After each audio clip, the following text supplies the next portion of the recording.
오전에 살펴볼 본문은 민수기 13장입니다.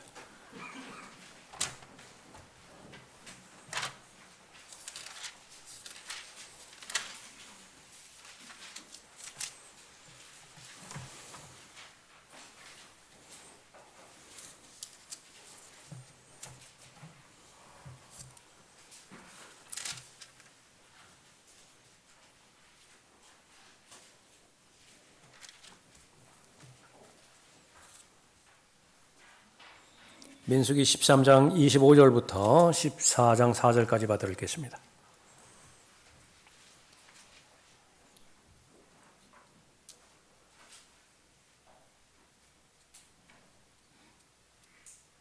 (13장) 25절입니다.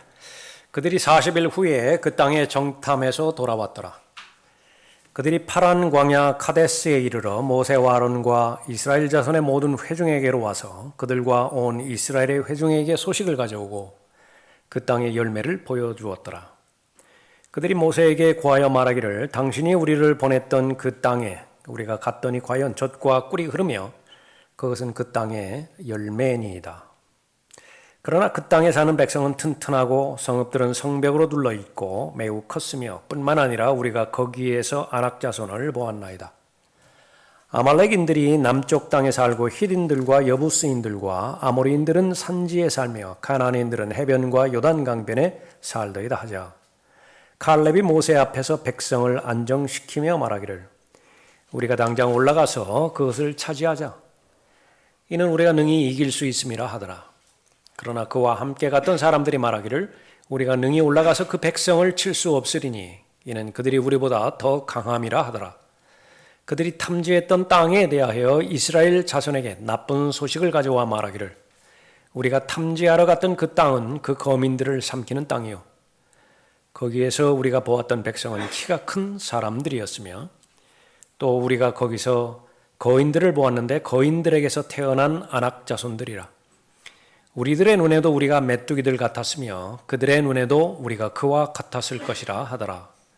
모든 회중이 목소리를 높여 부르짖었으며 백성이 그 밤에 울더라. 모든 이스라엘 자손이 모세와 아론에 대하여 불평하고 또 온 회중이 그들에게 말하기를 차라리 우리가 이집트 땅에서 죽었더라면 아니면 우리가 광야에서 죽었더라면 어찌하여 주께서 우리를 이 땅으로 데려다가 칼에 쓰러지게 하시며 우리의 아내들과 우리의 자식들이 먹이가 되게 하시는가? 우리가 이집트로 돌아가는 것이 더 낫지 아니하냐고 하고 그들이 서로 말하기를 우리가 한 대장을 세워 이집트로 돌아가자 하더라. 기도하겠습니다.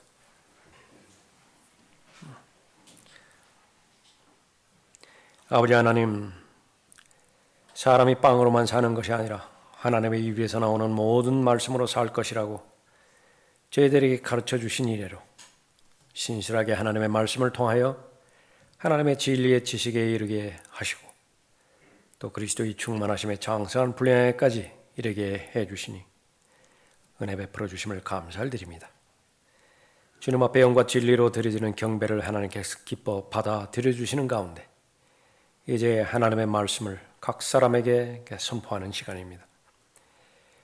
더욱더 준비된 마음으로 들을 수 있는 귀를 통하여 하나님의 말씀을 경청하고 들려주신 하나님의 말씀에 대해서 합당한 회개와 또 합당한 믿음을 통하여 믿음이 더 늘어날 수 있도록 더 하나님을 신뢰할 수 있도록 보호해 주시고 가르쳐 주시고 복 주시길 원합니다. 저를 주님의 영으로 충만하게 채워주시며 마찬가지로 악의 세력이 시간 공격하지 못하도록 보호해 주십시오. 주 예수 그리스도의 이름으로 기도드렸습니다. 아멘.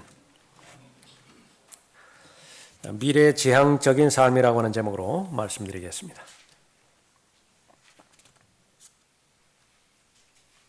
성령께서 진리의 영의 이름으로 이 땅에 오셔서 제일 먼저 하신 일은 하나님 바라보시기에 우리가 살고 있는 현재가 어떠한 상황인가를 잘 알려주시는 것이지요. 우선적으로 내 자신에 대해서 스스로가 생각하고 있는 모든 것들을 다 부정하고 또 내가 얼마나 하나님 보시기에 잘못되어 있는 상태에 있고 또 얼마나 하나님의 저주 가운데 있으며 궁극적으로 어디를 향하여 가고 있는 것인가 그것을 성령 하나님께서 깨우쳐 주시는 것입니다. 이 세상도 마찬가지입니다. 이 세상에 대해서 정확하게 진리를 알려주시고자 하나님의 말씀의 이름 가운데 하나가 진리의 성경이지요. 이 세상은 지금 어떤 상태에 있고 이 세상이 끝나기 바로 직전의 상태에 무엇이 나를 기다리고 있는 것인지 잘 가르쳐주고 있는 것입니다. 그 목적은 하나님의 목적대로 가장 선한 것으로 인도하기 위한 것입니다. 우리 과거가 있고 현재가 있고 미래가 있습니다. 하나님께서는 미래에 초점을 맞추십니다. 가장 중요한 것은 바로 다가올 세상이라고 말씀하셨고 현재의 의미는 다가올 세상을 준비하는 데 있다라고 말씀하십니다. 그 사실에 대해서 믿음으로 순종한 사람들이 있고 순종하지 못한 사람도 있는데 오늘 본문 말씀에 의하면 거의 대부분의 사람들은 하나님의 말씀을 듣기는 들었지만은 고집부리고 자기 의향대로 자기 중심대로 하나님의 말씀에 대해서 반응합니다. 다시 말하면 취하는데 어려움이 없으면 거부할 이유가 없습니다. 하나님의 말씀 받아들일 것이지만은요. 그러나 하나님의 말씀을 받아들이는 데 있어서 자신의 마음의 중심과 지금까지 지향했던 목표를 대체해야 되어지는 경우에는 하나님의 말씀을 먼저 희생시키는 것을 볼 수 있습니다. 현재가 중요한가 미래가 중요한가? 물어볼 것도 없이 미래가 중요하지만 그러나 그 중요한 미래를 어떻게 대비할 것인가? 그것은 바로 하나님의 말씀의 가르침에 달려 있습니다. 형제들아 나는 내가 붙잡은 것으로 여기지 아니하노라. 다만 한 가지 일, 즉 뒤에 있는 것은 잊어버리고 앞에 있는 것들의 손을 뻗쳐 그리스도 예수 안에서 하나님의 고귀한 부르심의 상을 위하여 그 푯대를 향해 쫓아갈 뿐이라.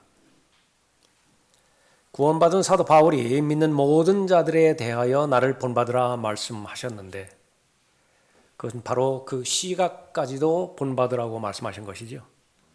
현재를 바라보는 시각, 나와 같이 바라보라. 미래를 바라보는 시각, 역시 동일하게 나와 같은 시각으로 바라보라 말씀하고 있습니다.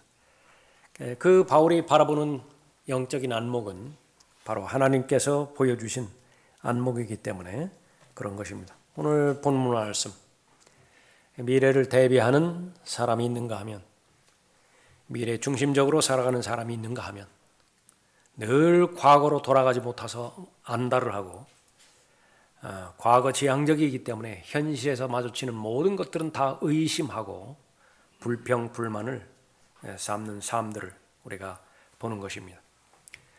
구원받은 하나님의 자녀들, 이 땅을 바라보고 이 땅에 고착되어서 지금까지 살아온 인생이라고 한다면 이제는 눈을 들어서 하늘을 바라봐야 되는 것입니다. 다시 오실 예수 그리스도를 바라보는 미래지향적인 삶을 잘 살아가야 되는 것이지요. 믿음으로 사는 삶, 미래지향적인 삶을 살아가는 것입니다.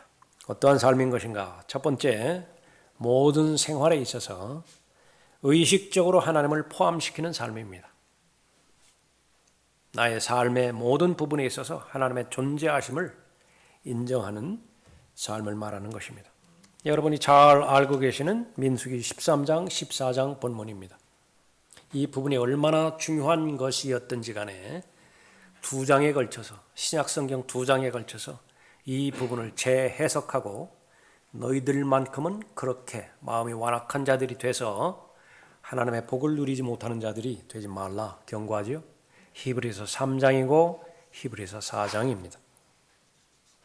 하나님께서 예비해 주신 복, 유업, 안식, 그것은 바로 너희 자신들을 위해서 예비해 놓은 것인데 절대로 하나님의 말씀을 의심함으로 인해서 불신앙으로 인해서 복을 누리지 못하는 사람이 없게 하라 그렇게 말씀하고 있습니다. 약속의 땅으로 이제 들어가기 바로 직전의 본문이죠. 카데스 바네아에 이르렀을 때에 이 모세는 12 정탐꾼들 정탐하러 가나안 땅을 보내는 것입니다. 그러나 신명기 1장에 의하면 이것은 하나님의 허락하신 뜻이에요. 하나님의 직접적인 뜻이 있고 하나님의 허락하신 뜻이 있죠. 그 하나님의 허락하신 뜻은 최선이 아닙니다. 차선이지만은 하나님께서 용납하셨을 뿐이에요. 하나님께서 약속하신 그 땅은 분명 아름다운 땅입니다. 훌륭한 땅이죠. 바로 코앞까지 다가왔습니다. 해야 될 일은 무엇이냐? 주저하지 말고 지체하지 말고 올라가라는 것이에요. 정복하라는 것입니다. 내가 너희에게 말하기를 너희가 주 우리 하나님께서 우리에게 주신 아모리인들의 산지에 왔도다. 보라, 주 너희 하나님께서 내 앞에 그 땅을 두셨으니 너희의 조상의 주 하나님께서 너희에게 말씀하신 대로 올라가서 그 땅을 차지하라. 그러면 끝나는 거예요. 두려워하지도 말고 낙담하지도 말라. 신명기 1장 20절 21절 말씀입니다. 그러나 이스라엘 백성이 이 말씀을 받아들이는데 너무 부담이 됩니다. 조금 더 준비가 돼야 될 것 같아요. 조금 더 시간을 주셨으면 좋겠습니다. 모세에게 와서 가나안 땅을 정찰하는 것이 어떻겠느냐라고 제안을 합니다. 하나님은 그 동기를 알고 계세요. 하나님을 신뢰하고 하나님을 믿는 데 있어서 문제가 생긴 것입니다. 하나님께서는 한 번의 기회를 더 주세요. 차선이지만은 그러한 기회를 통해서 자신이 믿음 없음을 깨닫게 하고 돌이키게 해서 다시 하나님을 신뢰하는 그 믿음이 회복되어지기를 원하는 것입니다. 너희가 내게 가까이 와서 너희 모두가 말하기를 우리가 우리 앞에 사람을 보내서 그들로 우리를 위하여 그 땅을 탐지하게 하여 어느 길로 우리가 올라가야 하며 어느 성읍들로 들어가야 할지 우리에게 소식을 가져오게 하라 하였느니라. 그러니까 모세가 말하는 거예요. 너희가 나한테 와서 그 땅을 먼저 너희들이 탐지해서 어느 길로 올라가야 될 것인지 하나님께서 염려해야 되는 일들을 자기들이 이제 가져오는 거예요. 어련히 알아서 하나님께서 제시하실까? 얼마만큼 구체적으로 제시하지요? 여리코면 여리코의 그 전략에 맞는 하나님의 말씀을 구체적으로 말씀하시죠. 절대로 화살 하나 날리지 않으면 칼이나 무슨 창이나 그런 무기를 사용해서 여리코가 무너질 수 있는 것이 아니에요. 그런데 지금 걱정하고 있는 것입니다. 모세가 그를 좋게 여깁니다. 하나님께 말씀드리는 것이죠. 그 말이 나를 매우 기쁘게 하였기에 모세도 좀 문제가 있죠. 뭘 기쁘게 하기는 뭘 기쁘게 해요. 하나님께서 이렇게 말씀하신 적이 없는데 내가 너희 가운데서 각 지파에서 한 명씩 12를 택하였고 신명기 1장 23절의 말씀입니다. 조금 전에 살펴본 것처럼 차선책이지만은 하나님께서는 모세의 기도에 응답하십니다. 그렇게 하라고 각 지파에서 한 명씩 뽑아서 가나안 땅을 탐지하라고 명령하신 것입니다.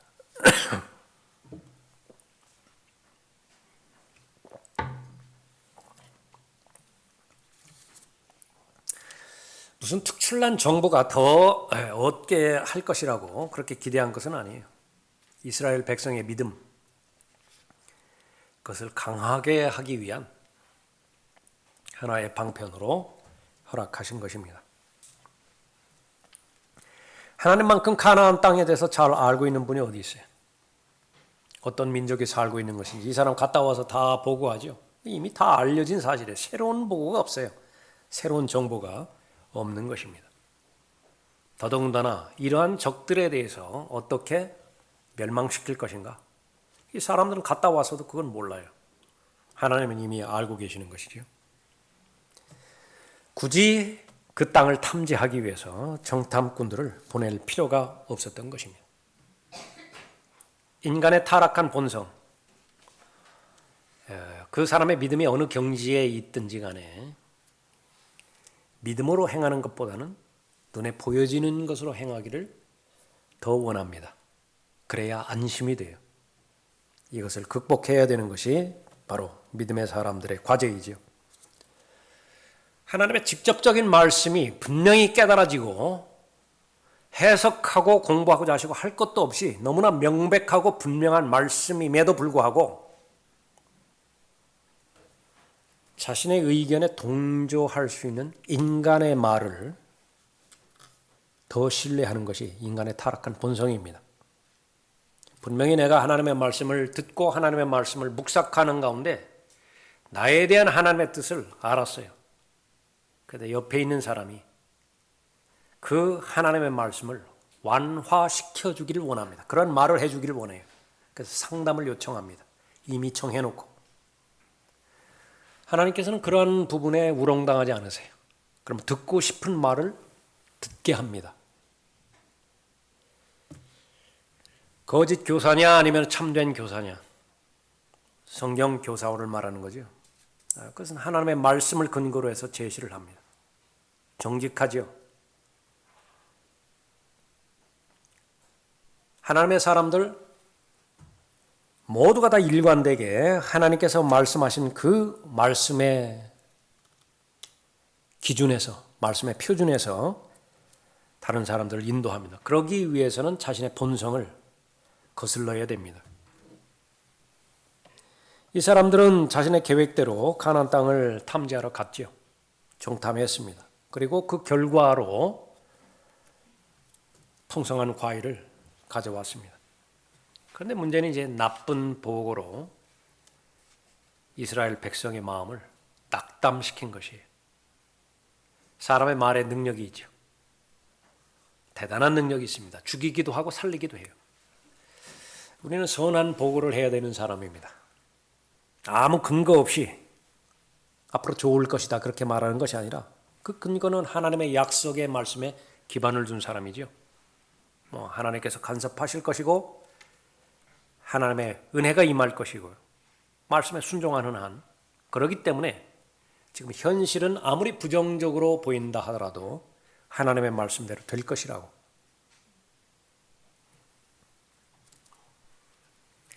육신적인 그리스도인들, 바로 이 본문 말씀에서 볼 수 있는 그런 사람들입니다.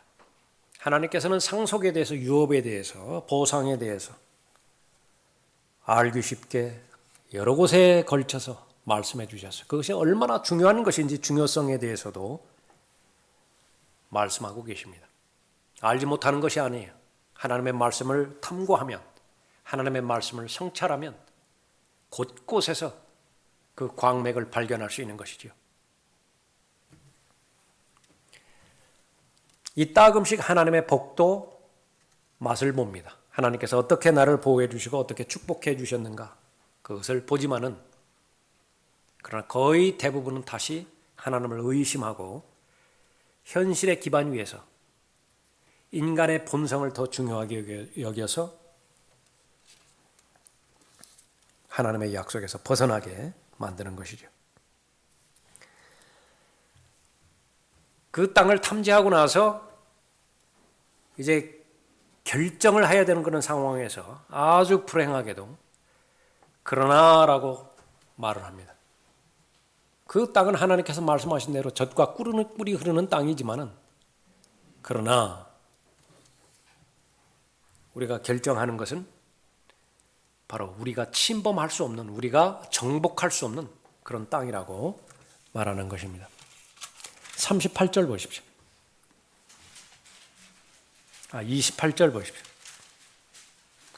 그러나 그 땅에 사는 백성은 튼튼하고 성읍들은 성벽으로 둘러있고 매우 컸으며 뿐만 아니라 우리가 거기에서 아낙 자손을 보았나이다. 그 땅에 살고 있는 모든 거민들은 강합니다. 성읍은 견고합니다. 거기는 심지어 거인들이 있습니다.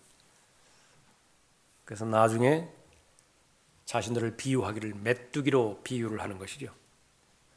그 사람들이 볼 때에 우리는 메뚜기 같았을 것입니다.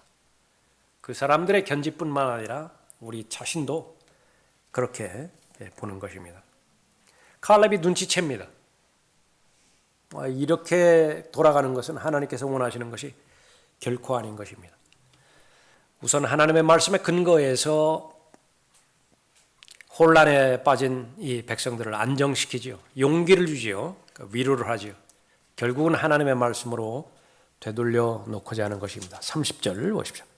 칼렙이 모세 앞에서 백성을 안정시키며 말하기를 우리가 당장 올라가서 그것을 차지하자. 이는 우리가 능히 이길 수 있습니다. 칼렙이라고 거인들을 못 받겠어요? 칼렙이라고 해서 그 성들과 엄청난 성벽들을 보지 못했겠습니까? 그러나 칼렙이 본 것은 그것만이 아니라 하나님의 약속의 말씀이 사실이다라고 하는 것을 더 먼저 보았던 것입니다. 다윗과 골리앗이 1대1로 붙었을 때에 필리스티아인 쪽에서도 그 광경을 보았겠죠. 이스라엘 쪽에서도 그 광경을 보았겠죠. 무엇을 봤습니까? 두 사람을 봤어요. 다윗과 골리앗을 봤습니다. 골리앗은 다윗 한 사람을 보았지만은요, 다윗은 골리앗 뒤에 계신 하나님까지 보았습니다. 그것이 바로 믿음의 힘이었습니다. 칼렙 역시 마찬가지였습니다. 당장 올라갑시다. 이거 사실 아닙니까? 하나님의 말씀대로 우리가 목격한 것 분명한 진실 아닙니까? 주저할 것 없이, 기다릴 것 없이 당장 올라가서 정복합시다.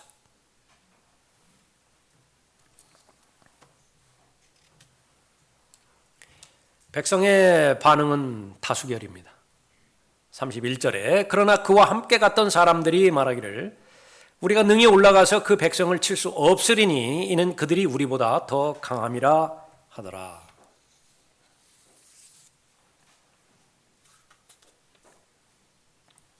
하나님께서는 이 보고에 대해서 매우 불쾌하게 여기셨죠. 하나님의 능력을 배제시키고 환경만, 그 상황만 있는 그대로 보고한 것입니다. 믿음 없는 삶, 하나님을 의심하는 삶, 그것은 언제나 최종적인 목적지가 문제거리입니다. 상황이에요.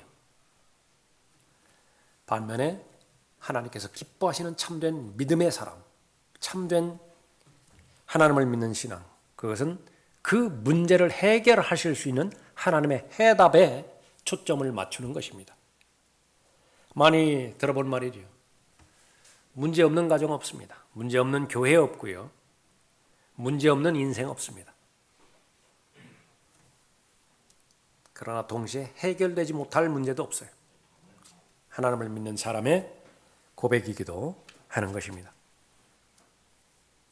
하나님의 유업을 보여주었지만은 그것을 완강한 마음으로 거절하는 하나님을 믿는다라고 고백하는 사람들의 모습입니다. 예수 그리스도를 영접할 수 있는 모든 여건들을 마련해 주었음에도 불구하고 완강하게 예수 그리스도를 거절하는 사람이 있죠. 마찬가지로 하나님의 유업의 복들에 대해서 모든 것들을 보여주었음에도 불구하고 완악한 마음으로 그 하나님의 유업을 차지하기를 거부하는 사람들이 있는 것입니다. 하나님의 권면은 그러지 말라는 거예요.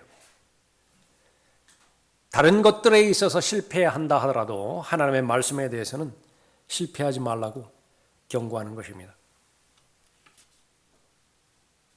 정상적인 그리스도인, 자신을 구원해 주신 하나님에 대한 신뢰가 그 신뢰를 제한시키면 안 되는 것입니다. 구원의 영역에 있어서만큼 하나님은 인정하지만은 그러나 내 구체적인 현실적인 삶, 직장과 사업과 가정, 내 인간관계, 또 자녀 문제, 그런 부분에까지 하나님께서 과연 알고 계시고 간섭하시고 도와주실 수 있겠느냐? 그 마지막 보루까지 하나님 앞에 신뢰하기를 하나님께서는 원하는 것입니다. 그 문제거리와 그 해결되지 못할 장애물들, 그것을 하나님의 능력과 하나님의 은혜의 능력으로 해결하라는 것입니다. 사실은 무엇입니까? 하나님의 말씀에 근거해 봤을 때 이스라엘 백성이 가나안에 거하는 백성들을 두려워하는 것, 그것이 사실인가? 아니면 가나안 땅에 거하는 그 거인의 자손들이 오히려 이스라엘 민족을 두려워하는 것이 사실인가? 지레 겁먹고 마땅히 담대하게 뚜벅뚜벅 걸어 들어가야 했을 그 땅을 한 발자국도 옮기지 못하고 다시 뒤로 돌아 해서 광야로, 지금까지 거쳐왔던 광야로, 아니 그 너머 이집트로 다시 돌아가겠다라고 하는 것이 과연 객관적 사실이고 또 일어나는 현실에 있어서 결정해야 될 사실인가? 성경은 정반대로 말하고 있어요. 여호수아 2장 9절에서 라합의 이야기입니다. 그녀가 그 사람들에게 말하기를, 그 라합이 여호수아가 보낸 두 사람이죠. 그 사람에게 말하는 거예요. 나는 주께서 이 땅을 너희에게 주신 것을 아노라. 라합은 하나님에 대해서 전혀 경험이 없는 사람이에요. 그런데 알고 있는 사실 하나가 있습니다. 내가 비록 이 가나안 땅에 살고 있지만 이 땅은 너희들 거다. 그 사실 내가 알고 있다. 너희의 공포가 우리에게 내려 있고. 그게 무슨 말입니까? 공포래요, 공포. 이스라엘 이름만 들어도 처절하게 공포예요. 휩싸이는 것이에요. 아시리아가 쳐들어왔다. 그 사실만 들어도 기가 질린 그런 민족입니다. 아주 포악한 민족이에요. 가장 잔인한 민족이죠. 아시리아. 그건 비교가 안 돼요. 이스라엘입니다. 너희의 공포가 우리에게 내려 있고 이 땅의 모든 거민이 너희로 인하여 힘이 빠져 있도다. 이것이 사실입니다. 이것이 현실이에요. 이는 너희가 이집트에서 나올 때 주께서 너희를 위하여 어떻게 홍해물을 마르게 하셨는가와 너희가 요단 저편에 있는 아모리인의 두 왕 시온과 옥을 어떻게 완전히 멸망시켰는가를 우리가 들었기 때문이라. 믿음은 들음에서 나오죠. 이 사람도 하나님 말씀 들었어요. 정상적인 믿음이 아니라 하나님이 얼마만큼 전지전능하신 분이신가. 그분께서 선택하신 민족이라고 한다면, 하나님께서 지목하신 민족이라고 한다면 누가 그 대상에 대해서 혐의를 씌우고 누가 그 대상에 대해서 공격할 자격을 갖추고 있는 사람인가? 우리가 이런 일을 듣자마자 우리의 마음이 녹았고, 지금 똑같았다고요. 민수기 13장에 나와 있는 이스라엘 민족의 마음도요. 12명의, 10명의 그 나쁜 보고를 듣고 마음이 녹아내려버렸어요. 근데 먼저 마음이 녹아내린 대상은 가나안족이에요. 우리의 마음이 녹았고 너희로 인하여 그 누구에도 아무런 용기가 남아있지 않았으니. 전투력을 상실했습니다. 싸울 의욕이 없어요. 그 선을 넘지 않기만을 바라는 것입니다. 그런데 만약에 넘어왔다.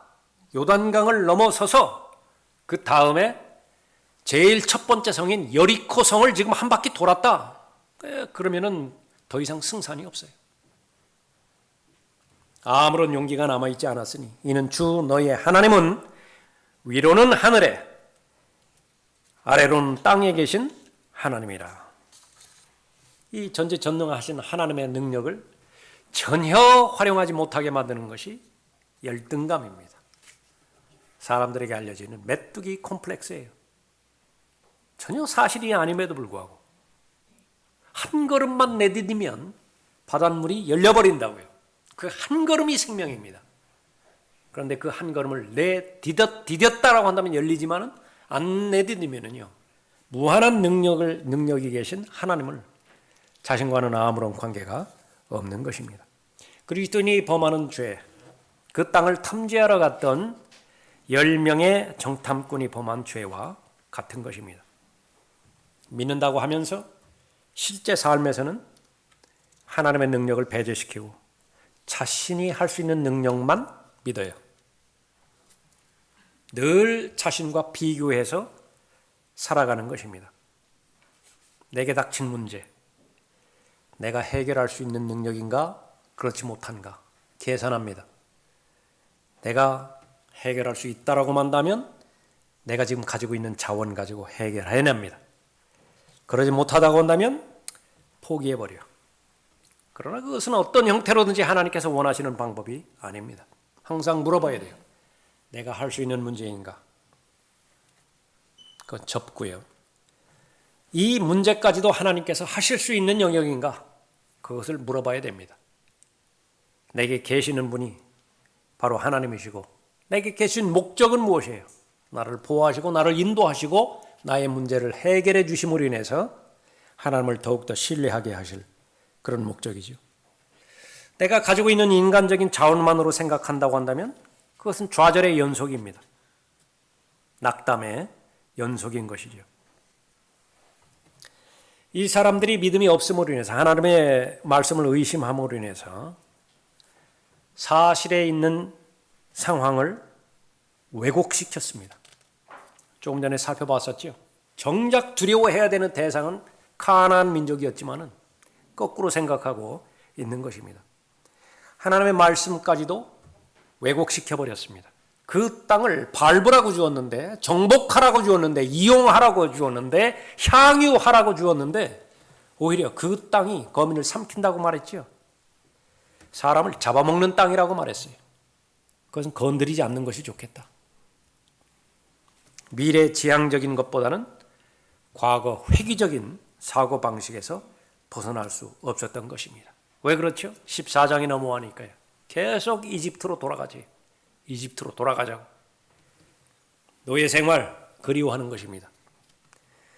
고깃국 냄새 먼저 기억하는 것입니다. 자신이 얼마만큼 처절한 노예 생활이었는가 시간이 지나면서 다 희미해져 버렸어요. 이 일이 있기 전에는 이집트를 회상하기도 합니다. 기억에서 지워버려야 되는데도 지금 현재는 어떻게 돼요? 이제는 실제로 이집트로 돌아가려고 계획을 세웁니다. 어떤 한 사람 우리 앞에 내세워서 그렇게 실행을 하죠. 하나님의 구원 계획을 통째로 거부하겠다. 자신들을 향한 하나님의 복된 계획, 그것을 전체를 거절하겠다. 백성이 모여서 결의해버린 거예요. 거기까지 가는 것입니다. 미래지향적인 삶. 반드시 우리는 현실에 대한 정확한 해석을 내려야 됩니다. 통과하는 데에 의미가 있어요. 통과하면서 궁극적으로 가나안 땅에 정착해서 믿음으로 살아가기 위한 준비 단계입니다. 미래지향적인 삶을 사는 모든 사람, 현재 주어진 모든 일들은 나에게 의미가 있는 것입니다. 왜 하나님께서 배고프게 해주셨죠? 왜 목마르게 하셨죠? 심지어는 왜 불뱀들을 만나게 해주셨죠? 거기에는 다 목적이 있는 것입니다. 하나님께서는 시험의 과정들을 잘 통과하게 해서 하나님 보시기에 가장 귀한 믿음의 사람, 하나님 한 분만을 신뢰하는 사람, 그 사람을 세상은 감당하지 못하기 때문에 그런 사람으로 만들기를 원하는 것입니다. 믿음으로 사는 삶은 미래지향적인 삶입니다. 칼렙이죠. 당장 올라갑시다. 수와는 상관없이 차지합시다. 우리가 능히 이길 수 있습니다. 두 번째로 어려운 문제를 극복하기 위해 하나님을 의뢰하는 사람입니다. 하나님 앞에서 내가 숨기고자 하는 그런 것들을 가지고 있을 수 있습니다. 그 마음에 자물통으로 채워놔서 그 부분만큼은 하나님께서 간섭하실 수 없게 그렇게 만들어 놓은 그런 부분이 있어요. 그것은 바로 좌절하게 만드는 영역이고 스스로를 무능하게 만드는 그런 영역입니다. 연약한 상태예요. 하나님 앞에 모든 것들을 다 내어드려야 됩니다. 가장 연약한 부분일수록 더 그렇습니다. 내 경험상으로도 보아서 알지 않습니까? 내가 다루는 데는 한계가 있습니다. 이미 승리하신 예수 그리스도께 모든 것들을 맡길 때에 지속적으로 승리의 삶을 잘 사는 것입니다. 가나안 정복하는 것, 그것은 가까이 다가오면 다가왔을수록 더욱더 하나님을 신뢰해야 됩니다. 문제를 해결하기 위해서, 문제를 극복하기 위해서 나를 의존하는 것에서 벗어나서 하나님을 신뢰해야 되어지는 것이죠. 너희의 염려를 다 하나님께 맡기라. 이는 그분께서 너희를 돌보심이니라. 하나님 앞에 다가가면 다가갈수록 하나님께서 베풀어 주신 은혜를 더 잘 알게 해 주십니다. 그에 대한 반응이 감사지요. 감사는 감사로 배울 수 있습니다. 감사를 배우기 위해서는 지속적으로 감사를 드려야 돼요. 하나님 앞에 감사드릴 때 하나님을 기쁘시게 해드리는 것이고 하나님을 영화롭게 해드리는 것입니다. 하나님의 말씀에 감사하고 칼렙처럼 하나님의 말씀에 순종했다라고 한다면 가나안 땅은 짧은 시간 내에 그들의 소유가 될 것이에요. 40년의 방황 기간은 배제되었을 것입니다. 그러나 광야를 거쳐오면서 이 감사가 없는 민족으로 바뀌어져 버렸어요. 하나님께서 베풀어 주신 만나, 하나님께서 베풀어 주신 모든 자신의 필요들, 그것을 너무나 당연한 것으로 여기고 오히려 가지고 있는 것을 계산하기보다는, 가지고 있는 것을 세기보다는 지금 없는 것들, 주변의 상황에서 그것에만 관심이 돌아갔던 것입니다. 모든 것이 부정적으로 보여지죠. 불평, 불만, 그거 외에는 아무것도 남는 것이 없는 것입니다. 여러분을 괴롭히고 있는 문제가 있습니까? 여러분의 마음을 계속해서 어렵게 만드는 그런 특정한 문제가 있습니까? 그렇다고 한다면 여러분이 선택하셔야 돼요. 그것의 집착으로부터 벗어나십시오. 한 걸음 뒤로 물러나서 전체를 보고 계시고 전체를 관여하고 계시는 하나님께 아뢰십시오. 여러분의 마음의 심정을 그대로 아뢰십시오. 그리고 믿으십시오. 하나님께서는 해결하실 수 있습니다. 하나님께서는 극복하게 하실 수 있습니다. 구체적으로 하나님 앞에 아뢰십시오. 주님 보시기에 저는 실제로 이런 사람입니다. 다른 사람은 제가 어느 정도 믿음이 있는 사람처럼 보이는지 모르지만 주님은 다 알고 계시지 않습니까? 이것이 제 믿음의 실체입니다. 정확하게 구체적으로 사실적으로 말하면 저는 이 문제를 감당할 능력이 없습니다. 불가능합니다. 제 입장에서는 불가능합니다. 도와주셔야 됩니다. 도와주십시오. 그러니까 진지하게 하나님의 은혜의 보좌 앞에 나가서 무릎 꿇지요. 하나님을 신뢰하는 사람입니다. 그렇다고 한다면 그 사람은 미래지향적인 사람이에요. 현재 나의 능력, 나의 위치, 그것으로부터 벗어나서 초월해서 지각을 초월하는 하나님의 평강, 그것이 하나님의 능력이라고 한다면, 하나님의 계획이라고 한다면 나에게도 이루어질 것이라고 믿는 사람이죠. 자신을 의뢰하고 자신을 계속 신뢰하면 이스라엘처럼 됩니다. 그러면 여러분에게는 히브리서 3장, 히브리서 4장이에요. 아무런 의미가 없는 단지 이스라엘의 역사를 기록한 또 하나의 과거 지향적인 사실만 갖고 있을 뿐입니다. 믿음으로 사는 삶, 미래 지향적인 삶입니다. 칼렙의 삶이지요. 당장 올라가서 차지합시다. 우리가 능히 이길 수 있습니다.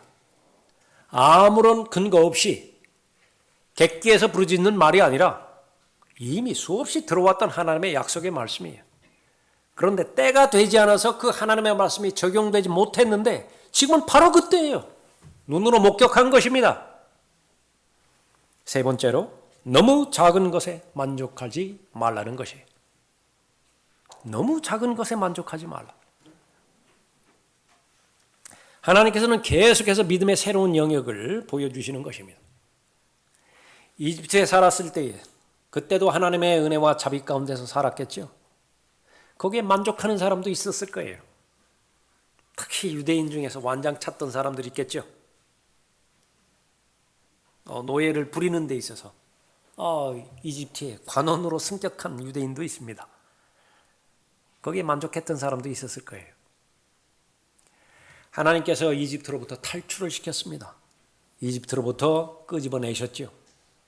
그것만으로도 감사하다. 거기에 만족할 사람도 있었을 거예요. 광야를 통과하여오죠. 구름 기둥과 불 기둥으로 보호하시고요. 만나로, 메추라기로 먹을 문제, 또 바위에서 샘솟는 물, 마시는 문제, 신발과 옷이 헤어지지 않죠? 그것만으로 좀 만족했으면 좋겠다. 어떤 사람이죠? 자연인인가요? 산속에서 사는 사람.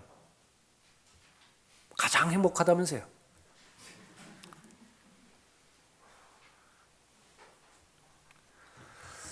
문제는 그 사람이 아니라 부러워하는 사람들입니다.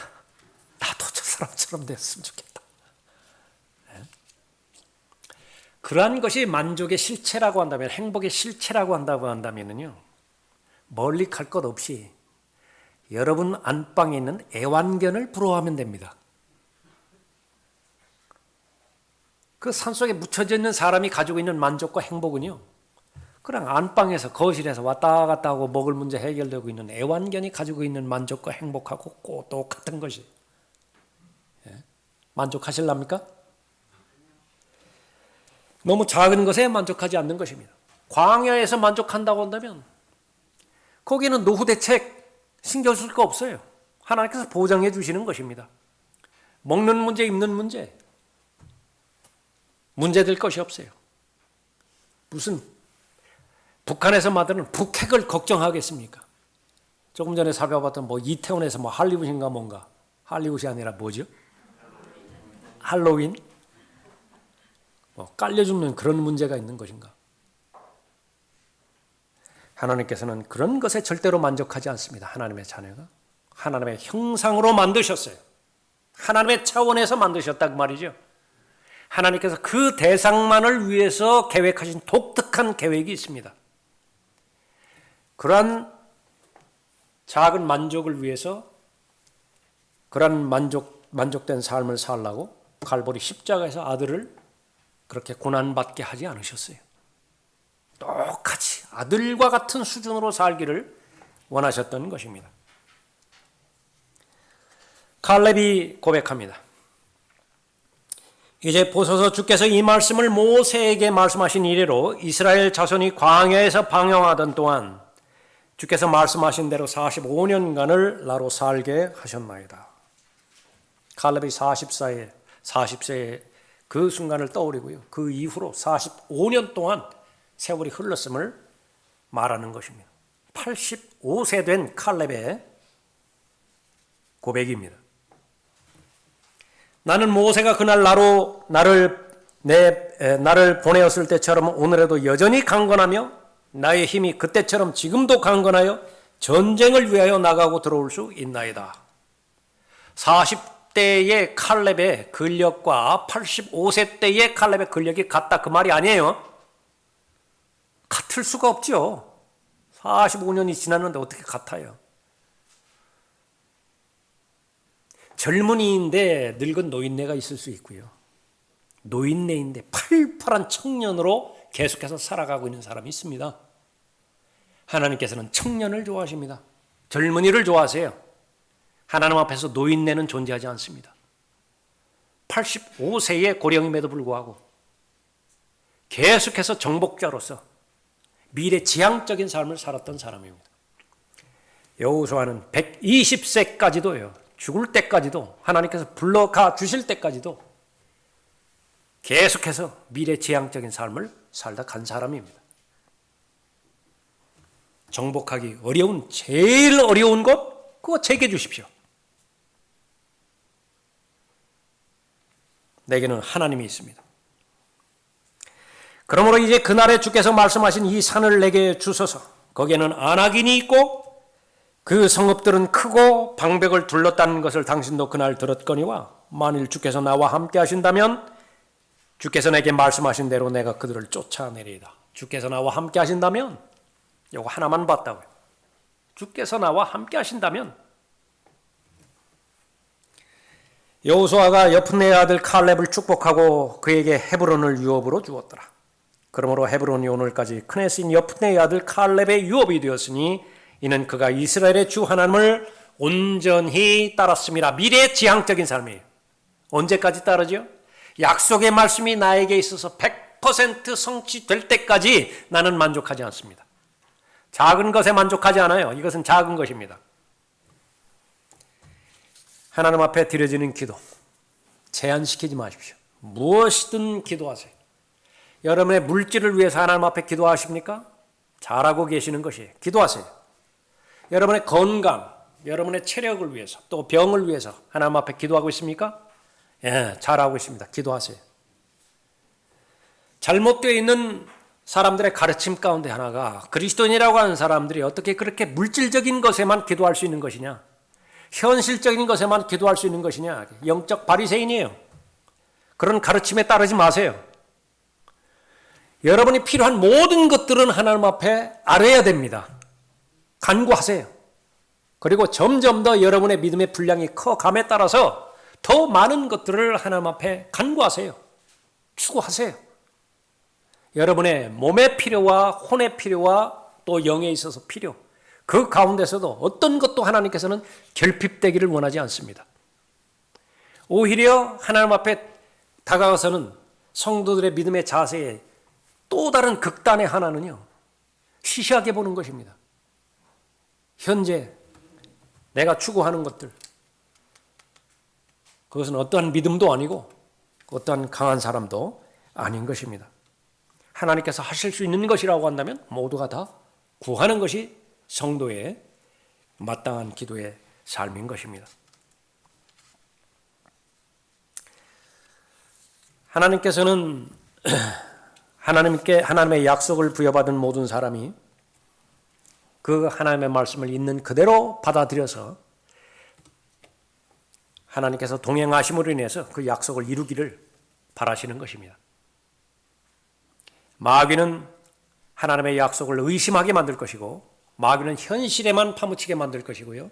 마귀는 계속해서 축소지향적으로 만들어서 내가 할 수 있는 것만 하나님 앞에 바랄 수 있도록 그렇게 만들 것입니다. 찰스 스펄전이 한 말입니다. 나는 마음이 낙심되어 두려워한 나머지 아무도 내가 겪는 이 비참한 일을 겪는 것을 원치 않는다. 낙심의 정도라고 한다면 내가 충분히 겪었다. 내 주변에 있는 사람 다 내가 겪는 이 낙심은 겪지 않았으면 좋겠다. 나는 낙심의 어두운 계곡을 종종 지난다. 그러나 하나님은 낙심한 사람을 쓰시지 않는다. 가장 어려운 처지에 있다 하더라도, 절박한 처지에 있는 것이 현실이라 하더라도 이것은 반드시 극복되어야 될 문제다. 그것이 그 가운데 하나가 낙심이에요. 낙담이에요. 하나님을 제한시키는 것입니다. 마음이 녹아내리는 것이에요. 두려움과 공포 가운데서 벌벌 떠는 것입니다.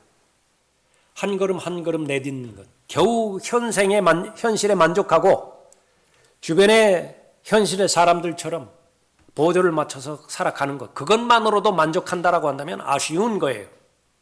하나님께서는 여러분에게 믿음을 허락하셨고 그 믿음으로 바라볼 수 있는 대상도 마련해 주셨습니다. 여러분이 예수 그리스도와 함께 살아났다라고 한다면 마땅히 바라봐야 되는 것은 하늘입니다. 위라고요. 지금 현실적으로 두 다리를 가지고 이 땅을 계속해서 걸어가는 동안에 닥치는 모든 어려움들, 여건들, 거기에는 뜻이 있습니다. 하나님께서 여러분을 연단시키려는 것이고 시험의 과정을 통해서 더 큰 믿음을 형성케 해주시려고 하는 것이에요.